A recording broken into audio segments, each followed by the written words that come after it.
Hello students, कैसे हैं आप सब। देखिए, दोनों ही अच्छे क्वेश्चन हैं।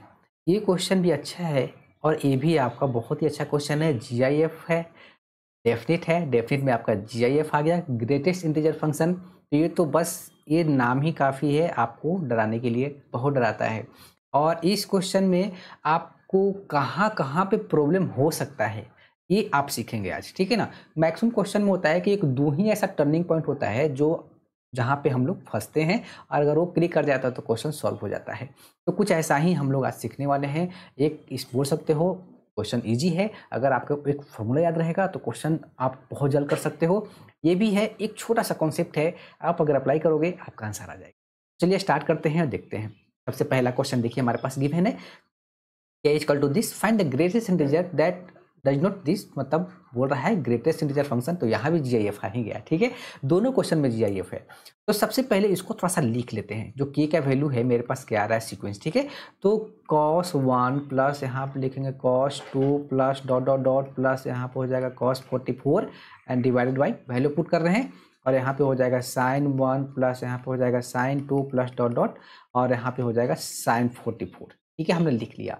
अब एक चीज यहाँ पे नोट कीजिए कि जो ऊपर में कॉस है नीचे साइन है, तो इसका एंगल 1 2 नेक्स्ट में आपका 3 होगा। सिमिलरली 1 2 नेक्स्ट में आपका 3 होगा, ठीक है। तो एंगल है ना वो एपी में है।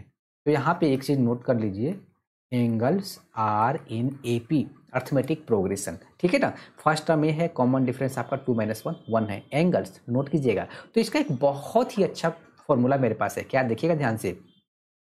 यहाँ पे अगर लिखते हैं कॉस अल्फा प्लस लिखते हैं कॉस अल्फा प्लस बीटा, ठीक है। नेक्स्ट आपका हो जाएगा कॉस अल्फा प्लस 2 बीटा, पर उतना लिखने की जरूरत नहीं है, डायरेक्ट में लिखता हूँ cos alpha plus n - 1 beta, last term लिख दिया, ठीक है। आप समझिए कि जो इसका जो एंगल है ना वो आपका एपी में है, जिसका फर्स्ट टर्म आपका अल्फा है एंड द कॉमन डिफरेंस कितना है, बीटा है, ठीक है। तो इसका फॉर्मूला क्या होता है, तो sine n beta by 2 and divided by यहाँ पे लिखेंगे साइन बीटा बाई 2 और यहाँ पे होता है cos alpha plus n - 1 and then यहाँ पे होता है बीटा बाई 2, ठीक है। अब सिमिलरली साइन का लिख लेते हैं। तो अगर यहाँ पे लिखना चाहें तो sine alpha and then plus sine alpha plus यहाँ पे लिखेंगे beta plus dot dot dot plus यहाँ पे लिखेंगे sine alpha plus n - 1 and then beta. इसके एंगल भी क्या है, एपी में है, विच इज इक्वल टू। अब दोनों जो का फॉर्मूला है उसमें ये वाला पार्ट सेम रहता है। आप याद रखने के लिए एज ए रिजल्ट इसको मतलब सोच सकते हैं कि ऐसे कैसे याद रखना है। तो आप इसको आपको हेल्प करेगा कि आप समझिए कि दोनों पार्ट दोनों में क्या होता है, सेम होता है, ठीक है ना। साइन बीटा बाई 2 और यहाँ पे हो जाता है sine alpha plus n - 1 and then यहाँ पे हो जाएगा बीटा बाई 2। देखिए कॉस में ए वाला पार्ट और यहाँ पे कॉस आ गया, साइन में ए वाला पार्ट, दोनों में सेम एंड यहाँ पे साइन आ गया, ठीक है।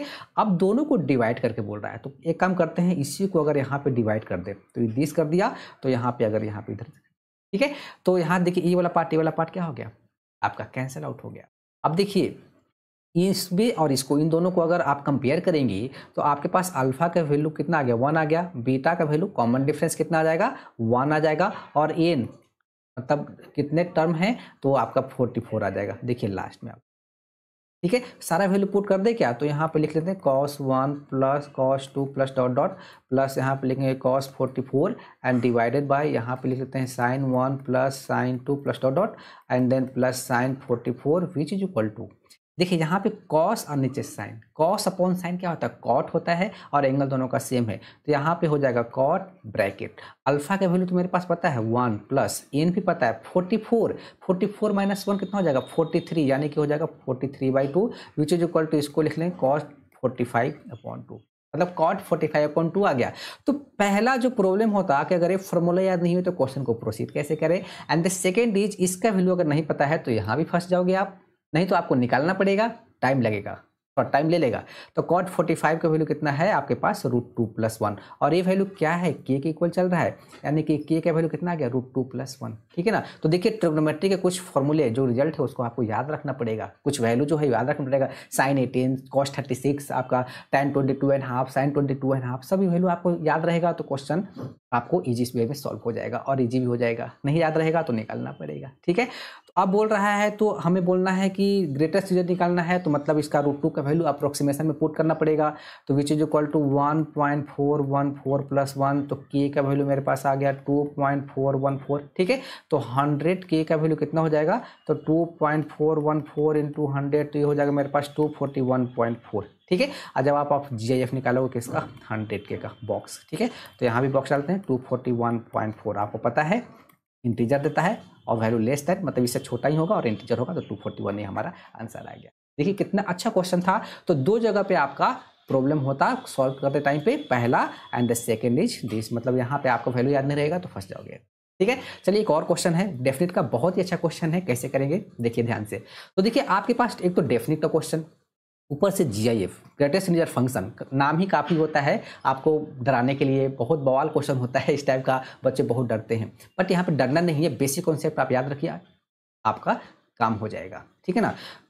तो सबसे पहले एक काम कीजिए, जो आपका GIF का कॉन्सेप्ट होता है आपको पता होगा, कुछ ऐसा होता है कि n होता है, यहाँ पे x डाल दिया और यहाँ पे n+1 डाल देते हैं, तो जो बॉक्स ऑफ x होता है वो आपका n होता है। अब value less than equal to x and always gives integer type value, तो वही होता है, ठीक है ना। तो अब यहाँ से आइए, तो बॉक्स के अंदर आपको लॉगरिथम दिख गया, तो सबसे पहला काम है कि इस लॉग को हटाइए, मतलब कुछ वैल्यू पुट करके अलजेब्रिक में लाइए। तो उसके लिए सबसे पहले इसको t इक्वल टू हम लोग क्या मान लेते हैं, लॉग दिस मान लेते हैं। यहाँ से x का वैल्यू कितना हो जाएगा, लॉग के प्रॉपर्टी से यहाँ पे a⁻t हो जाएगा, ठीक है। अब डिफ्रेंशिएट भी कर लेते हैं, तो dx अपॉन यहाँ पे dt इक्वल टू कितना हो जाएगा, a⁻t हो जाएगा, और यहाँ पे कितना हो जाएगा, ठीक है। अब यहाँ पे अपर लोअर लिमिट चेंज कर लीजिए, तो यहाँ पे जैसे ही यहाँ पे x1, तो log 1 कितना होता है, 0 होता है, और a यहाँ पे डाल देते हैं तो 1 हो जाता है। आपको पता है ना कि यहाँ पे log दिस और दिस का वैल्यू कितना होता है, 1 होता है, ठीक है। और x का वैल्यू कितना है, तो a⁻t है, a⁻ हो जाएगा -t हो जाएगा, बॉक्स डाल दिया, एंड dx का वैल्यू यहाँ से निकाल लीजिए, तो कितना हो जाएगा a⁻t, और यहाँ पे हो जाएगा log a, और यहाँ पे हो जाएगा d, ठीक है। तो इस एक काम कीजिए ना, इसको i मान लीजिए, i से लिखना बेटर हो जाता है, ठीक है। सो i इक्वल टू हो जाएगा 0 to 1। अब देखिए सबका बेस सेम है, पावर को ऐड कर लीजिए ना, तो t+t हो जाएगा 2t, एंड देन माइनस यहाँ पे हो जाएगा दिस, और यहाँ पे हो जाएगा log a, और यहाँ पे हो जाएगा d, ठीक है। अब प्रॉब्लम है बॉक्स को हटाना, तो मैंने बोला ये हाँ कॉन्सेप्ट ये वाला अप्लाई कीजिए। देखिए 0 लिखा हुआ है, इंटरवल देखिए 0 से 1 है, तो 0 दिस, और यहाँ पे अगर दिस है तो यहाँ पे चूंकि x नहीं t है, तो हम लोग यहाँ पे t ही ले लेते हैं, ठीक है ना, t ले लिया।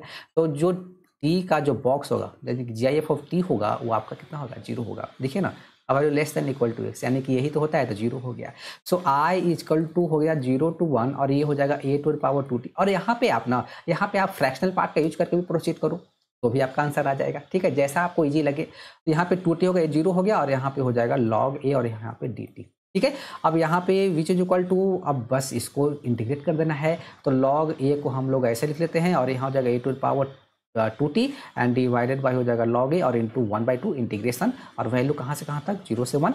तो विच इज इक्वल टू, देखिए ये पार्ट गैप हो गया, वैल्यू अगर 1 पुट करते हैं तो ये हो जाएगा a² माइनस, अगर 0 पुट करते हैं t का, तो a⁻0 1, यानी कि 1/2, और विच इज इक्वल टू किसके इक्वल गिवन है, e - 1/2, तो यहाँ पे लिख दे क्या, दिस, यानी कि यहाँ पे आ गया a² - 1/2 equal to e - 1/2, gap हो गया, यानी कि मेरे पास a² इक्वल टू कितना आ गया, e आ गया, यानी कि a इक्वल टू +- लिखेंगे, बट यहाँ पे लिखेंगे a इक्वल टू -√e, क्योंकि a ग्रेटर देन 1 मेरे पास कंडीशन गिवन है, ठीक है ना। सो a का वैल्यू कितना आ गया आपके पास, √t आ गया, और आपको बोल रहा है कि ये का जो बॉक्स होगा, बॉक्स ऑफ a बोल रहा है, तो मतलब आपके पास बॉक्स ऑफ a, मतलब पहले तो यहाँ पे e का अप्रोक्सीमेशन में कितना होता है, 2.71 अप्रोक्स में ले लिया, ठीक है। और इसका जब निकालेंगे स्क्वायर रूट तो कितना हो जाएगा, 1 पॉइंट समथिंग होगा, नहीं पता, लेकिन 1 पॉइंट समथिंग होगा, ठीक है।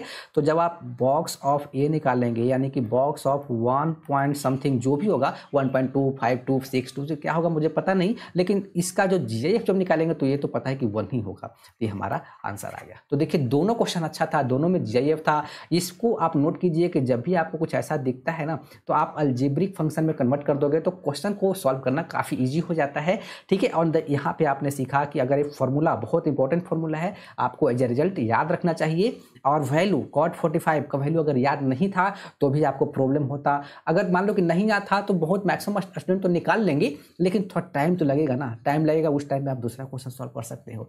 तो मेरा मोटिव यही था कि मतलब कहाँ पे, किस क्वेश्चन में कहाँ कहाँ प्रॉब्लम हो सकता है, ये सीखना ज़्यादा इंपॉर्टेंट है। और कॉन्सेप्ट क्लियर होगा तो क्वेश्चन तो बनेगा ही बनेगा, टाइम लगेगा लेकिन बनेगा। तो रिजल्ट भी याद रखिए और कॉन्सेप्ट भी क्लियर कीजिए। Thank you.